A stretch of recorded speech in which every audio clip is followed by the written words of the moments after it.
नमस्कार मित्रांनो, स्वागत आहे तुमच्या या व्हिडिओमध्ये. तर आज आपण महाराष्ट्राचे औद्योगिक धोरण बघणार आहोत 2019चं. ठीक आहे. तर 2013चं पण औद्योगिक धोरण आहे आणि 2019चं पण. इंडस्ट्री इन्स्पेक्टर या पदासाठी जे आहे तर आयोग 2019वर जास्त भर देईल. 2013वर पण प्रश्न विचारले जाऊ शकतात, म्हणून याचा फक्त थोडासाच जे आहे तर तो पार्ट करायचा. ओके, ठीक आहे. तर आता आपण लेक्चरला सुरुवात करूया. महत्त्वाचे पॉईंट्स बघणार आहोत. खूप डिटेलमध्ये लेक्चर असणार आहे. जवळपास 80 पेक्षा जास्त पेजेसची ती PDF होती गव्हर्नमेंटची ऑफिशियल, त्याच्यामधनं डेटा हा एक्स्ट्रॅक्ट केलेला आहे आणि मराठी इंग्रजी दोन्ही भाषेत ठेवण्याचा प्रयत्न केलेला आहे. तर बघूया आपण काय आहे. महाराष्ट्रचे औद्योगिक धोरण 2019 याचे महत्त्वाचे तथ्य आहेत, इन्फॉर्मेशन आहे. कधी जाहीर झाले असा प्रश्न येईल. 7 मार्च 2019. कोणत्या कालावधीसाठी लागू राहील तर 19 ते 24. आता हे तर फायनान्शियल इयर आहे, ते तर तुम्हाला इझिली कळून जाणार आहे, म्हणून 19 ते 24 असं लक्षात ठेवा. तत्कालीन मुख्यमंत्री होते देवेंद्र फडणवीस आणि तत्कालीन उद्योग मंत्री होते सुभाष देसाई. ठीक आहे, हे लक्षात ठेवा आणि हा कालावधी आवर्जून लक्षात ठेवा. ओके, 2019 ते 24. ओके, ते 20 ते 25 अशामध्ये गोंधळ होऊ शकतो, पण तो 19 ते 24 असा आहे, हे लक्षात ठेवा. आता या धोरणाची वैशिष्ट्ये काय होते, म्हणजे ॲक्च्युअलमध्ये आहे ना, हा वैशिष्ट्य म्हणजे हे पूर्ण धोरणाचं एक मी सार तयार केलेलं आहे. तर हे पूर्ण धोरणाचं एक सार आहे, सारांश आहे. हा जरी तुम्ही व्यवस्थित केला ना, तरी तुम्हाला हे धोरण काय आहे तर हे समजण्यास सुलभता होणार आहे. बघूया काय वैशिष्ट्य आहेत ते एक एक करून. तर या धोरणामध्ये उच्च तंत्रज्ञानावर आधारित व रोजगार निर्मिती करणाऱ्या उद्योगांना चालना दिली जाणार आहे. लघु व मध्यम उद्योगांना विशेष प्रोत्साहन मिळेल. एक नव्या प्रकारची योजना आहे, जी योजना आहे ना, तर आपण आजच्या लेक्चरमध्ये नाही, आपला जो पॉईंट आहे ना, एंटरप्रेनरशिप अँड एम्प्लॉयमेंट जनरेशन, तर त्याच्यामध्ये उद्योजकता आणि रोजगार, तर त्याच्यामध्ये हा पॉईंट आपण बघणार आहोत. मुख्यमंत्री रोजगार निर्मिती कार्यक्रम आणि त्याच्यामध्येच प्रधानमंत्री रोजगार निर्मिती कार्यक्रम, हे दोन्ही जे आहेत ना, तर त्या व्हिडिओमध्ये आपण बघणार आहोत. म्हणजे आजच्या व्हिडिओमध्ये हे कव्हर करणार नाही आहोत. हे जरी 2019च्या पॉलिसीमध्ये दिले आहेत ना, तर आज नाही कव्हर करणार आहोत. याच्यावर आपला जो सेपरेट टॉपिक आहे आयोगाने दिलेला, तर त्या भागात आपण हा टॉपिक कव्हर करणार आहोत. पुढे 18 ते 45 वयोगटातील पात्र व्यक्तींना स्वयंरोजगारासाठी प्रशिक्षण दिले जाईल. मोठ्या उद्योगांसाठी राज्यात लँड बँक तयार होईल. लँड बँक, ओके, म्हणजे जमिनीची बँक. ठीक आहे. औद्योगिक क्षेत्रात पायाभूत सुविधा विकास करण्यासाठी क्रिटिकल इन्फ्रास्ट्रक्चर फंड, काय, क्रिटिकल इन्फ्रास्ट्रक्चर फंड CIF तयार केला जाईल. राज्यात 25 मिनी फूड पार्क आणि 5 बायोटेक पार्कची स्थापना केली जाईल. 10 एकरपेक्षा जास्त अधिक क्षेत्रासाठी महाराष्ट्र औद्योगिक विकास महामंडळ नियोजन प्राधिकरणाची निर्मिती केली जाईल. समृद्धी महामार्गाच्या दोन्ही बाजूला 20 औद्योगिक नॉड्स विकसित केले जातील. नागपूर व वर्ध्याला लॉजिस्टिक हबची निर्मिती केली जाईल. कृषी आधारित आणि अन्न प्रक्रिया उद्योगांना अतिरिक्त प्रोत्साहन दिले जाईल, कारण की महाराष्ट्रात खूप मोठ्या प्रमाणावर जे आहे तर ते कृषी उत्पन्नाला चालना मिळावी म्हणून. तसेच उद्योग निर्मिती होत असताना पर्यावरणाला बाधा मिळू नये म्हणूनच हरित उद्योग संकल्पने सुद्धा याच्यात मेन्शन करण्यात आलेली आहे. तर हे सगळे त्याचे वैशिष्ट्य आहेत. हे जर तुम्ही एका वेळी रीड केलेत तर तुम्हाला या पॉलिसीमध्ये नेमकं काय आहे ते समजून जाणार आहे. आता प्रश्न येतो की या पॉलिसीचं विजन काय आहे, दृष्टिकोन काय आहे या पॉलिसीचा. तर या पॉलिसीचा दृष्टिकोन आहे Maharashtra a global investment manufacturing and technology hub promoting sustainable development. महाराष्ट्राला काय बनवायचं आहे, या धोरणाद्वारे महाराष्ट्राला आपल्याला कुठे नेऊन ठेवायचं आहे, तर हे आपल्याला आपलं विजन सांगतं. विजन काय सांगतं की महाराष्ट्राला एक ग्लोबल इन्व्हेस्टमेंट मॅन्युफॅक्चरिंग हब बनवायचं आहे. दुसरं टेक्नॉलॉजी हब बनवायचं आहे, जेणेकरून आपण एक सस्टेनेबल डेव्हलपमेंट, शाश्वत जो विकास असेल ना, शाश्वत विकासाला चालना मिळेल. ओके, आता आहे ना आपल्याला मिशन बघायचं आहे की या धोरणाचं मिशन काय होतं. या धोरणाचं सिंपल मिशन आहे की 2025 पर्यंत महाराष्ट्र राज्याची अर्थव्यवस्था ही 1 ट्रिलियन पर्यंत पोहोचवणे. To make Maharashtra first $1 trillion economy in the country. म्हणजे भारतातील पहिलं असं राज्य बनवायचं आहे की ज्याची अर्थव्यवस्था ही $1 ट्रिलियन इतकी असेल, आणि त्याच्यासाठी टार्गेट काय ठेवण्यात आलेलं आहे, 2025. ठीक आहे, लक्षात आलं. हे बाकीचं आहे ना, वाचण्याची काही गरज नाही, एका वेळी वाचून ठेवा, फक्त हे समजण्याची गरज नाही. आयोग याच्यावरच प्रश्न विचारेल की किती वर्ष आणि किती ट्रिलियनचे डॉलर इकॉनॉमी, आणि हे पण लक्षात ठेवा की हे US मध्ये दिले, रुपीजमध्ये दिलेलं नाही. ठीक आहे, एवढं समजलं असेल तुम्हाला. आता आपण पुढे जाऊया. आता आहे ना, या धोरणाची काही उद्दिष्ट जी आहे तर ती देण्यात आलेली आहे. आता या धोरणाची 19 मध्ये म्हणजे राज्याचं औद्योगिक धोरण 2019 मध्ये 3 उद्दिष्ट देण्यात आलेली, फक्त 3, आणि ही पाठांतर करायची, डायरेक्टली पाठ करायची. आयोग असाच्या असं विचारू शकतं. पहिलं काय आहे? व्यावसायिक पोषक वातावरण निर्माण करणं, ज्याद्वारे औद्योगिक गुंतवणुकीतील त्यांचं स्थान अबाधित राहील. म्हणजेच महाराष्ट्राला त्यांची पोझिशन रिटेन ठेवायची आहे, म्हणजे पोझिशन 1 नंबरला नाही घेऊन जायचे. ऑलरेडी महाराष्ट्र 1 नंबरला आहे, त्याला काय करायचं आहे, त्या पोझिशनला ठेवायचं आहे. समजा एखादा डोंगर असेल, ओके, 2 प्रोसेस असतात. एक तर तुम्ही डोंगर चढतायत किंवा या डोंगरच्या माथ्यावर आहेत, तर या डोंगरच्या माथ्यावर स्वतःला रिटेन करून ठेवणे, स्वतःला टिकून ठेवणे, म्हणजेच महाराष्ट्र राज्याचं आज जे स्थान आहे देशात, ते स्थान टिकून ठेवणे. कशासाठी? की जेणेकरून जास्तीत जास्त इन्व्हेस्टमेंट येईल आणि त्याच्यासाठी सरकार काय करेल, एक बिझनेस एन्व्हायरमेंट प्रोव्हाइड करणार आहे. दुसरं, सूक्ष्म लघु मध्यम उद्योगांना प्रोत्साहन देऊन रोजगार निर्मितीची उच्च पातळी कायम ठेवणे. म्हणजे जे काही एमएसएमई सेक्टर आहे ना, तर त्या एमएसएमई सेक्टरमधून सर्वात जास्त रोजगार निर्माण होतो, म्हणून त्याला वेगवेगळ्या ज्या आहेत तर ते योजना देणे, त्याचं प्रमोशन करणे.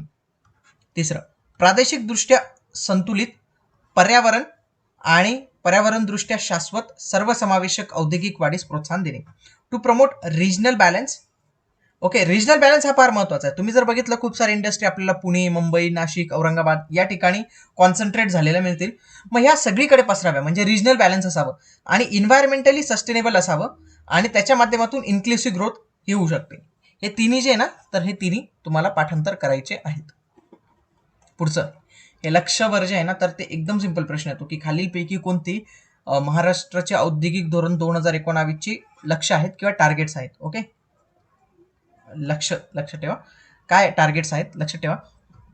2023-24 पर्यंत राज्याच्या सकल उत्पादनात उत्पादन क्षेत्राचा वाटा 25% आणण्याचे उद्दिष्ट गाठण्यासाठी दरवर्षी उत्पादन वाढीचा दर 12 ते 13% ठेवणे.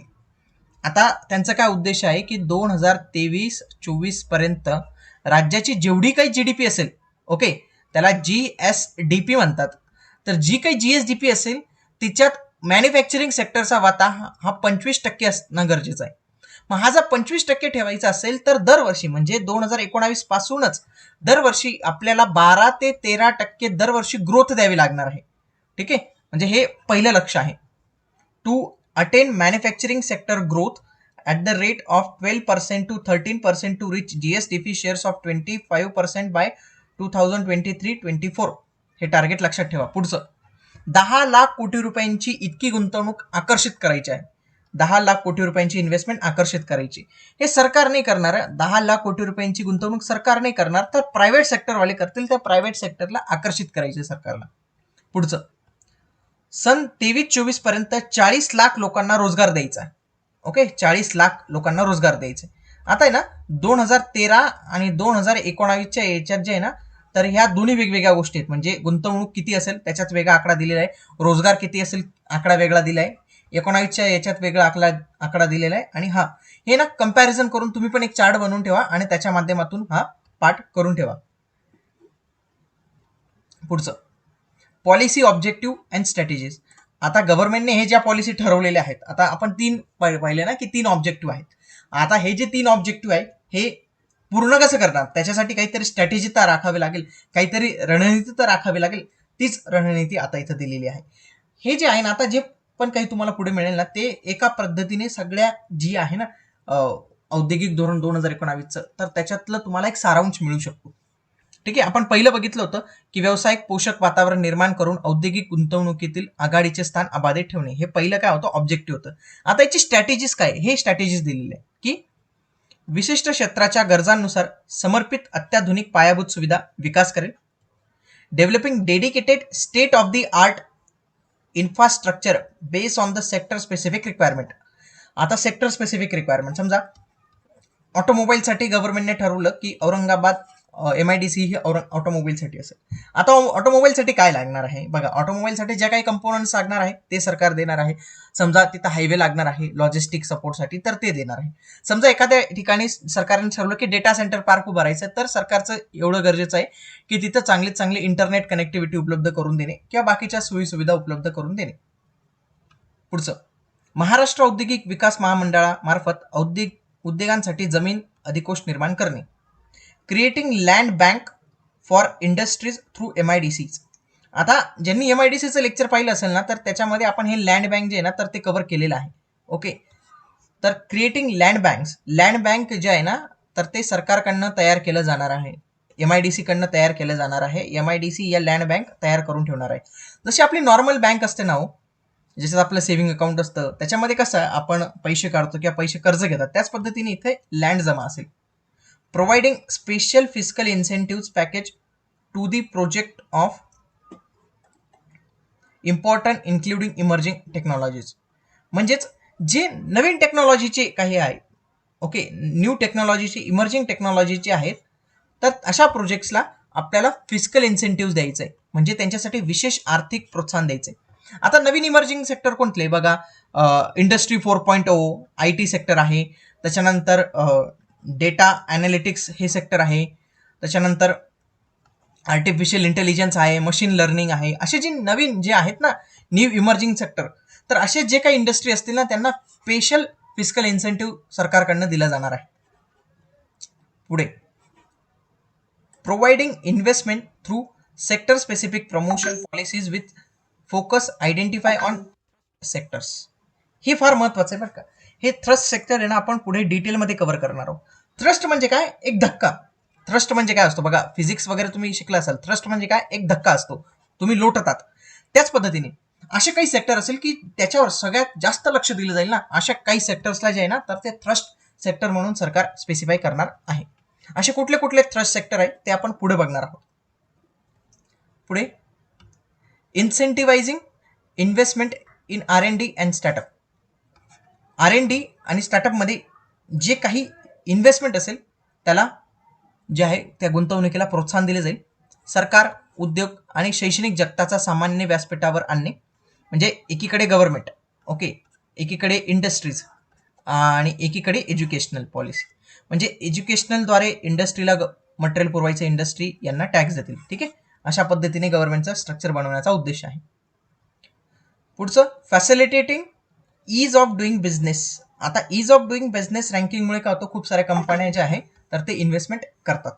ठीक आहे, तर facilitating ease of doing business initiative and strengthening Maharashtra single window system.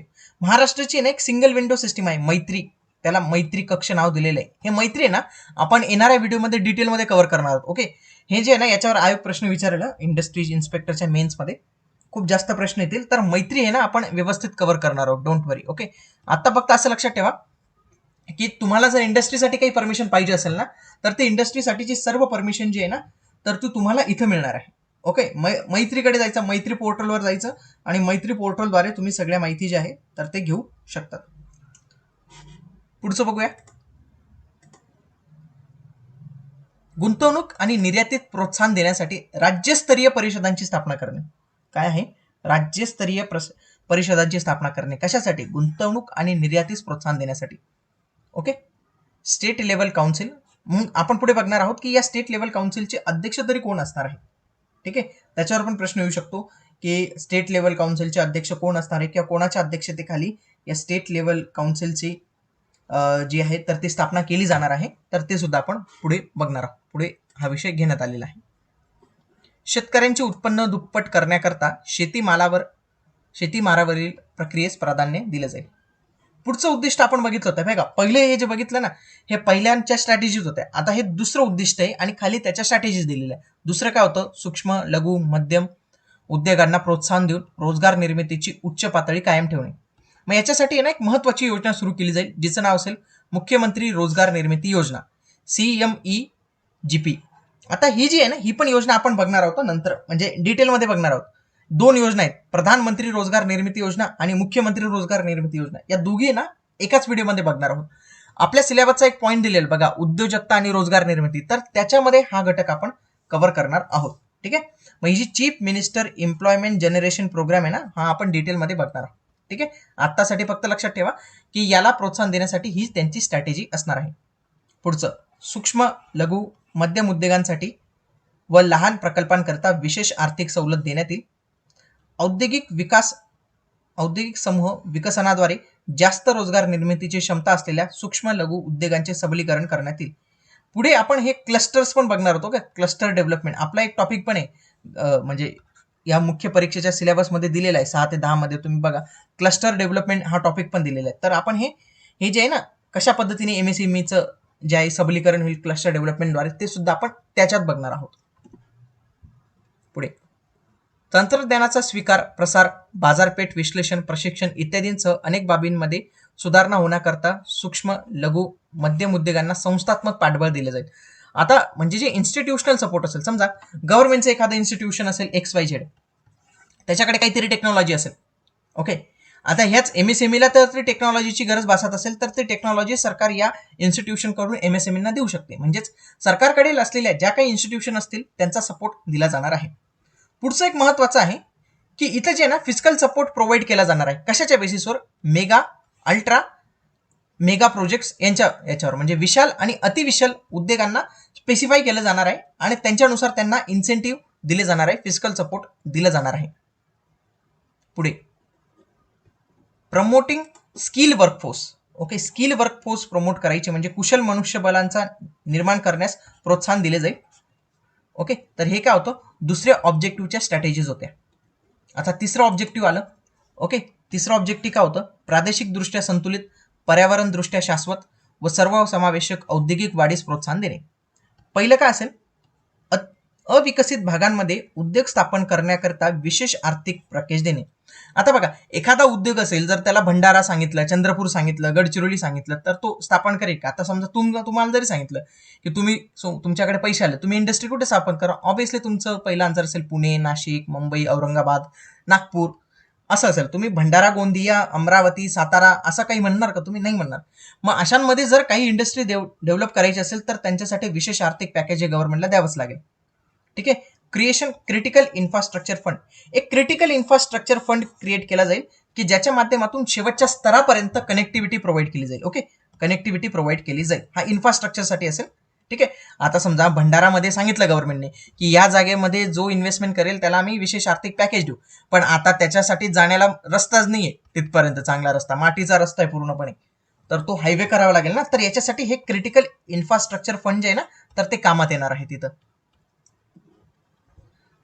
Support infrastructure creation in private industrial parks, जे काही प्रायव्हेट इंडस्ट्रियल पार्क्स असतील त्यांना सुद्धा सरकार जे आहे तर ते सपोर्ट करणार आहे.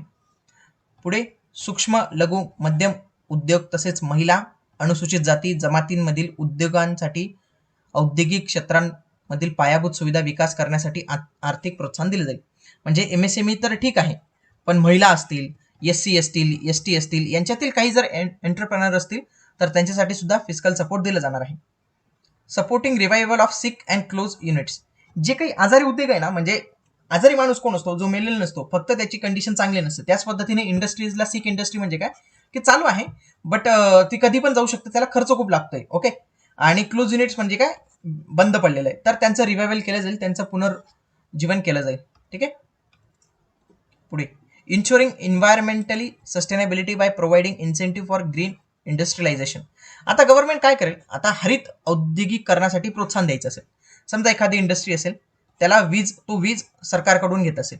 आता तुम्हाला माहिती आहे वीज कोळशापासून बनते आणि कोळशामुळे खूप मोठ्या प्रमाणात प्रदूषण होतं. आता या इंडस्ट्रीने ठरवलं आम्ही ना इथं सोलार प्लांट लावणार आहोत आणि या सोलार प्लांट थ्रू आम्ही एनर्जी घेणार आहोत. म्हणजे ही इंडस्ट्री काय करते?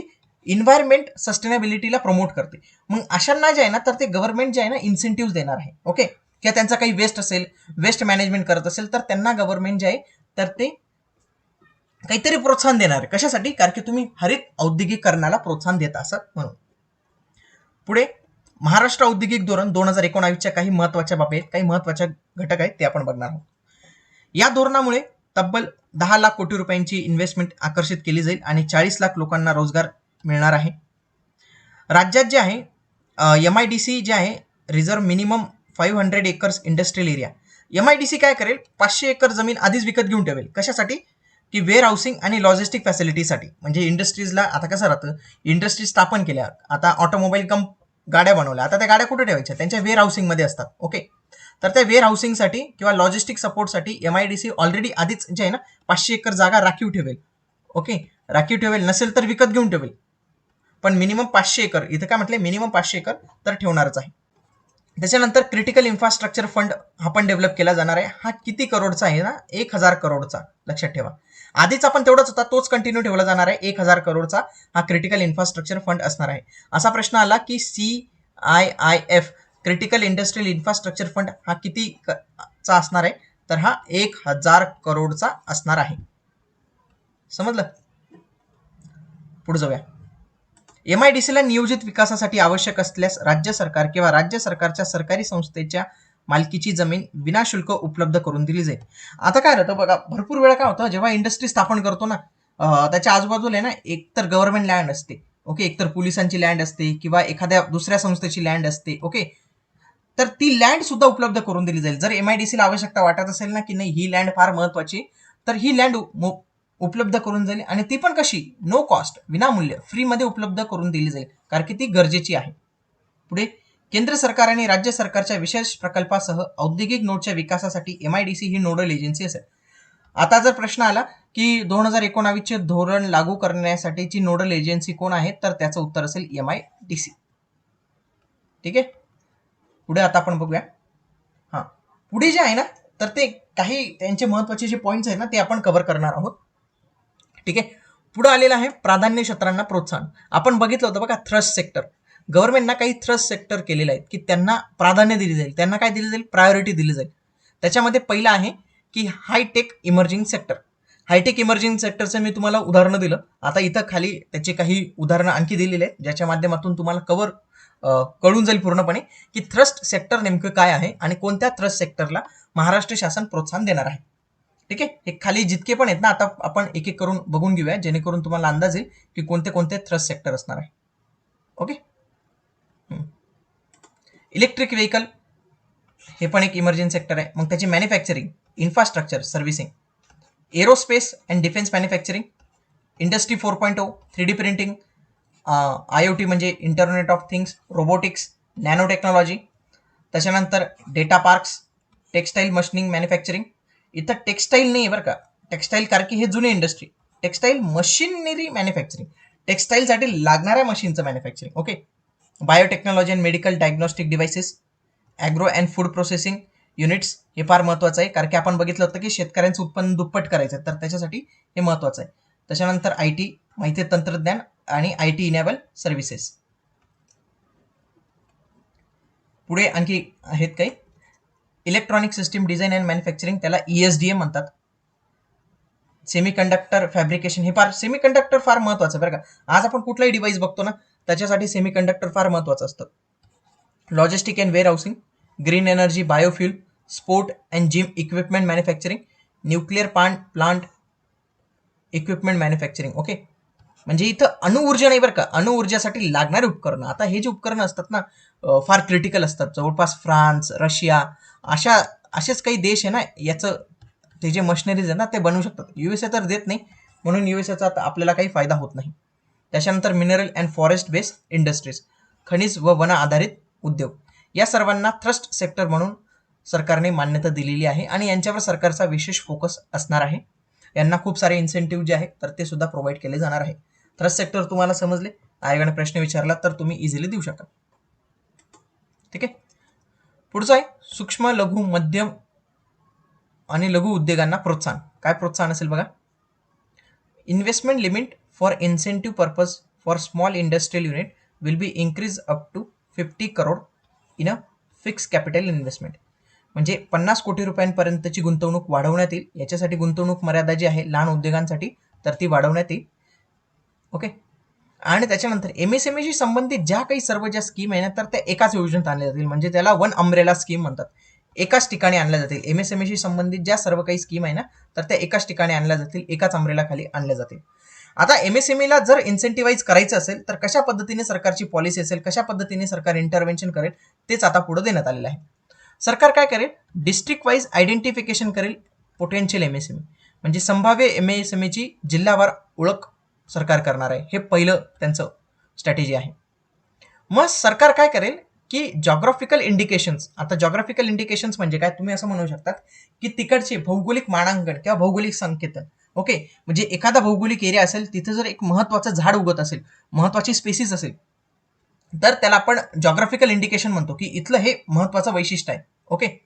एमएसएमई उत्पादन क्रियाकल्पाची क्षमता ओळखणे आणि भौगोलिक संकेतवर आधारित धोरणे तयार करणे, त्यांची अंमलबजावणी करणे या उद्देशाने राज्य महाराष्ट्रातील सर्व जिल्ह्यांचा अभ्यास करेल. म्हणजे प्रत्येक जिल्ह्याचा अभ्यास केला जाईल, असं ओळखलं जाईल की त्या जिल्ह्याची ओळख काय आहे. म्हणजे समजा इचलकरंजी असेल तर इचलकरंजी कशासाठी ओळखलं जातं, तर कापडांसाठी. आता हा हा हा जिल्हा आहे, तर हा जिल्हा कशासाठी ओळखला जातो, तर त्याचं जॉग्राफिकल आयडेंटिफिकेशन केलं जाईल. आणि याची जबाबदारी ना तर ते महाराष्ट्र लघु औद्योगिक विकास महामंडळ MSSIDC कडे असेल. म्हणजे हे ओळखण्याची जबाबदारी कोणाची असेल, प्रत्येक जिल्ह्यात जाऊन जाऊन या Maharashtra small scale industrial development कॉर्पोरेशनची असणार आहे. पुढे launching new flagship scheme chief minister employment generation programme, हे जे आहे ना तर येणाऱ्या व्हिडिओमध्ये आपण कव्हर करणार आहोत. पुढे एमएसएमईला ना काही संस्थात्मक मदत दिली जाणार आहे, कारण की एमएसएमई कडे ना सगळ्यात महत्वाचा जो पॉईंट असतो ना तो असतो R&D नसतं यांच्याकडे. याच्यासाठी सेंटर ऑफ एक्सलन्स COE हे त्यांच्या मदत करणार आहे. ओके. पुढचं क्लस्टर प्रमोशनचे आहे, ते पण आपण पुढच्या व्हिडिओजमध्ये बघणार आहोत. त्याच्यानंतर facilitating public funding for MSME, MSMEला पब्लिक फंडिंग मिळावी याच्यासाठी प्रयत्न करणार आहे. आता पब्लिक फंडिंग कशी मिळते, आता तुमच्यापैकी खूप साऱ्या लोकांना आता शेअर मार्केट कळायला लागले.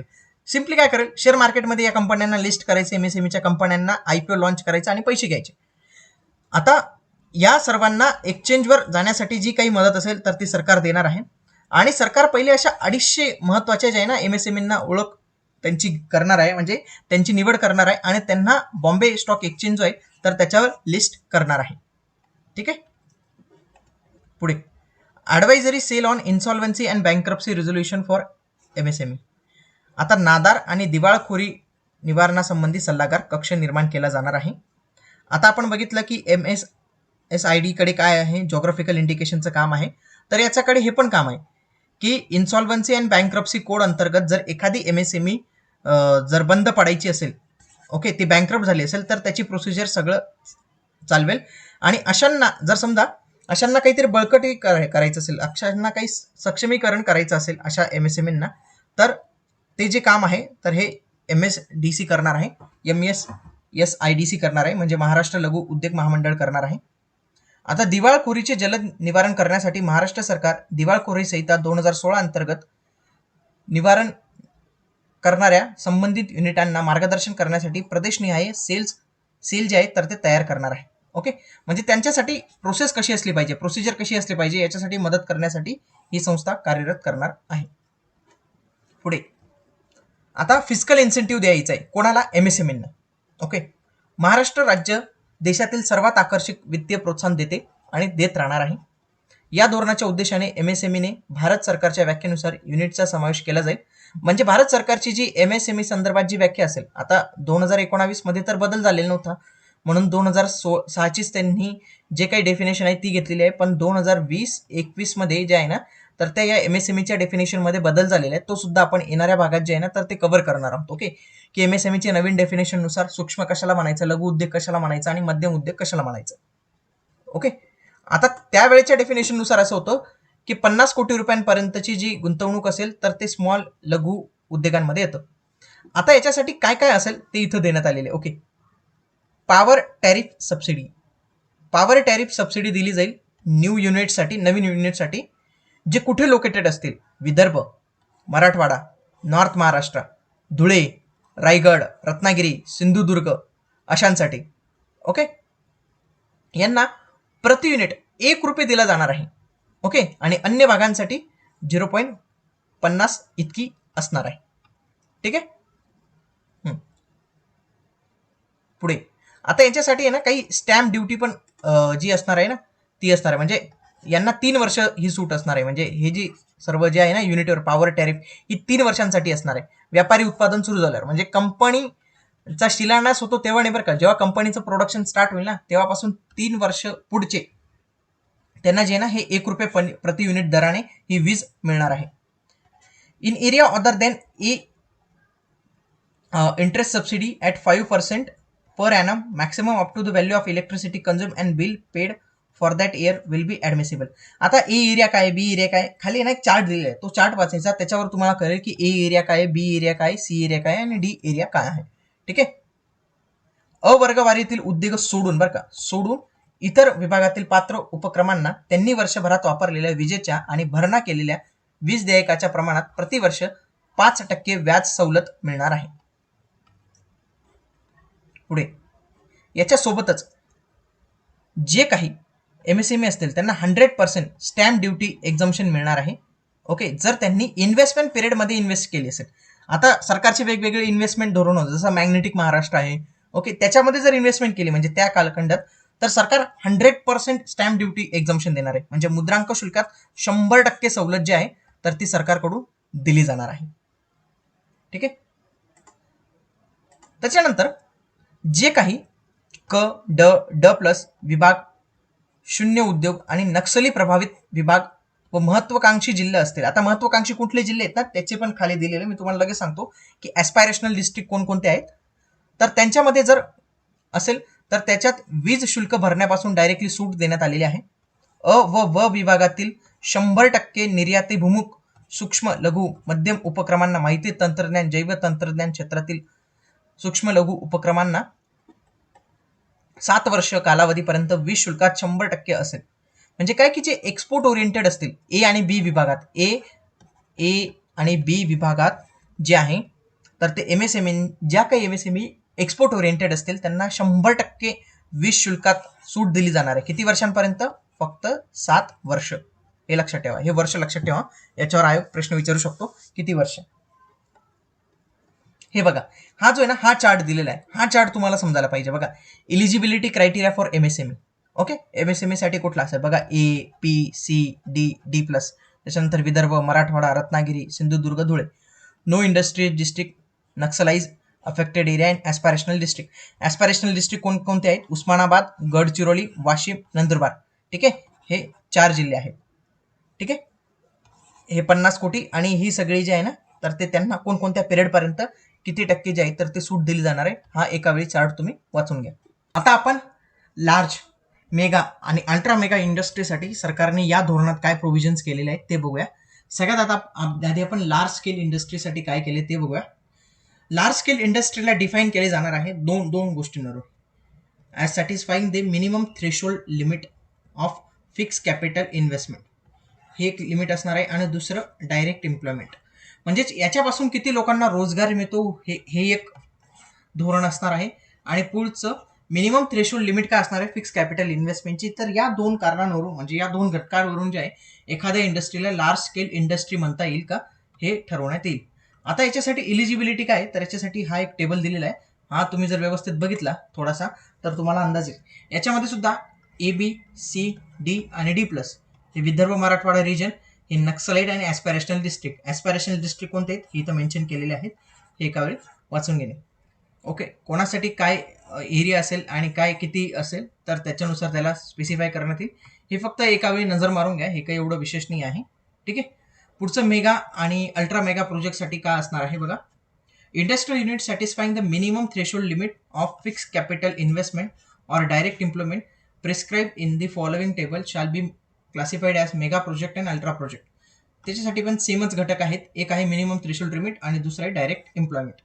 तर याच्यासाठी काय आहे तर इथं या चार्टमध्ये दिलेले, हा चार्ट फक्त एका वेळी बघून घ्यायचा थोडासा एका वेळी. ठीक आहे. ओके, शेवटच्या काही महत्त्वाच्या गोष्टी आहेत ज्या आपण बघणार आहोत आता. बघा, राज्यातील 500 कोटींपेक्षा जास्त स्थिर भांडवली गुंतवणूक असलेले मोठे, विशाल, अतिविशाल प्रकल्पांमध्ये राज्य शासनाची महाराष्ट्र विक्री रोखे प्राधिकरणामार्फत 9% समभाग भागीदारी असेल. आता महाराष्ट्र विक्री कर रोखे प्राधिकरण लिमिटेड MVRPL याची जी आहे ना तर ती 9% स्टेक असेल. ओके, 9% इक्विटी असेल, 9% स्टेक असेल. कशामध्ये? जी पण इंडस्ट्री 500 करोडपेक्षा जास्त आहे ना तिच्यात जे आहे ना तर ते स्टेक परचेस करू शकते. ओके, आणि ही भागीदारी 19 ते 24 या धोरणाअंतर्गत सदर प्रकल्पांना मिळालेल्या प्रोत्साहनाच्या बदली स्वरूपात असेल. आता गव्हर्नमेंट जर यांना एवढं प्रोत्साहन देते, एवढ्या सुविधा देते तर त्याच्या बदले त्यांना 9% हा स्टेक हा त्यांना मिळणार आहे.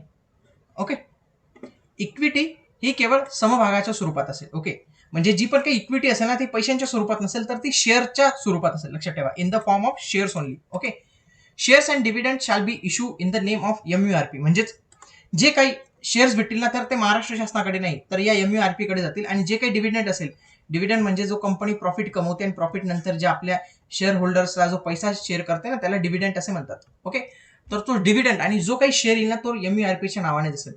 आणि जर समजा शासनाला हा विकायचा असेल ना, म्हणजे शासनाला म्हणजे काय MURP ला जर विकायचा असेल तर ते चालू बाजारात जी किंमत असेल ना करंट प्राइसवर तर ते विकू शकतात. परंतु याच्यासाठी पण जे ना ते ज्या कंपनीचे प्रमोटर्स असतील ना त्यांची संमती असणं थोडंसं गरजेचं आहे. पुढं एक महत्वाची कन्सेप्ट या धोरणात टाकण्यात आलेली आहे, तिचं नाव आहे वॉक टू वर्क कन्सेप्ट. म्हणजे काय की जवळच्या अंतरावर म्हणजे चालण्याच्या अंतरावरच तुमचं कामाचं ठिकाण असेल. म्हणजे याच्यामध्ये असं स्पेसिफाय करण्यात आलेलं आहे की 5 किलोमीटरच्या क्षेत्रातच जर कर्मचाऱ्यांच्या निवासाची सुविधा विकसित करत असेल तर त्याला प्रोत्साहन दिलं जाईल. म्हणजे ही इंडस्ट्रियल एरिया आहे आणि याच्या जवळच 5 किलोमीटर पर्यंतच त्यांची जर राहण्याची निवासी व्यवस्था जर असेल, निवासी कॉलनी असेल तर त्याला प्रोत्साहन दिलं जाणार आहे राज्य शासनाकडनं. कोणत्या संकल्पनेअंतर्गत? वॉक टू वर्क संकल्पना. ठीक आहे, वॉक टू वर्क संकल्पना तुम्हाला समजली असेल. पुढचं establishment of global investment promotion council. आता आपण बघितलंय जागतिक गुंतवणूक प्रोत्साहन परिषद. आता जे जगातील ग्लोबल इन्व्हेस्टर्स आहेत ना तर त्या ग्लोबल इन्व्हेस्टर्सने जे काही इंटरेस्ट दाखवला असेल की आम्हाला महाराष्ट्रात जायचंय तर त्यांना कोणता फायदा देऊ शकतो याच्यासाठी महाराष्ट्र राज्य सरकार मुख्यमंत्र्यांच्या अध्यक्षतेखाली एका समितीची स्थापना करतील, जिचं नाव असेल ग्लोबल इन्व्हेस्टमेंट प्रमोशन काउन्सिल. याची स्थापना केली जाईल आणि याचे हेड कोण असतील? Chief minister. हे लक्षात ठेवा. पुढे committee for changes in policy. समजा या पॉलिसीमध्ये भविष्यात काही चेंजेस करायचे असेल किंवा या पॉलिसीमध्ये दिलेल्या एखाद्या घटकाबाबत शाश्वतता निर्माण झालेली असेल किंवा काही ठिकाणी समस्या निर्माण झाली असेल तर या सर्वांचं निराकरण करण्यासाठी एक समिती असेल आणि ती समिती मुख्यमंत्र्यांच्या अध्यक्षतेखाली असेल. ठीक आहे, मुख्यमंत्र्यांच्या अध्यक्षतेखालील असलेल्या समितीकडे संपूर्ण अधिकार असतील. या 2019च्या पॉलिसीमध्ये काही चेंज करायचं असेल, काही बदल करायचा असेल, काही शंका निर्माण झाल्या असतील, काही त्रुटी निर्माण झाल्या असतील, या सर्वांचं निराकरण करण्याचं काम जे आहे तर हे ही कमिटी करणार आहे. तर अशा पद्धतीने आजच्या या व्हिडिओमध्ये आपण 19चं बघितलेलं आहे. 2013चा पण आपलं कंप्लीट झालेलं आहे. तर हे 2 महाराष्ट्राचे औद्योगिक धोरण अत्यंत व्यवस्थित कंप्लीट केलेलं आहे. ही जी PDF आहे ना ही तुम्ही व्यवस्थित 1-2 वेळा जर रीड केली ना तर तुमचा या घटकावर एकही प्रश्न चुकणार नाही. ठीक आहे, भेटूया पुढच्या व्हिडिओमध्ये. तोपर्यंत जय हिंद, जय महाराष्ट्र.